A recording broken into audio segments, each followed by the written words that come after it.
శ్రీమాత్రే నమః. మిథున రాశి వారికి గురుగ్రహం యొక్క మార్పు మే 1వ తేదీ దగ్గర నుంచి ఉన్నటువంటి ఫలితాలు మనం గమనించినట్లయితే ఖర్చు అధికంగా ఉంటుంది. ప్రధానంగా ఆర్థికపరమైనటువంటి ఒక అంశాలలో ఎదుగుదల ఉంటూ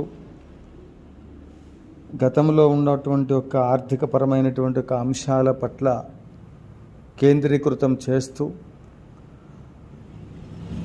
సమస్యల్ని పరిష్కారం చేసేటువంటి ఒక దిశలో బృహస్పతి యోగదాయకమైనటువంటి ఒక ఫలితాలను ఇస్తూ ఉంటాడు.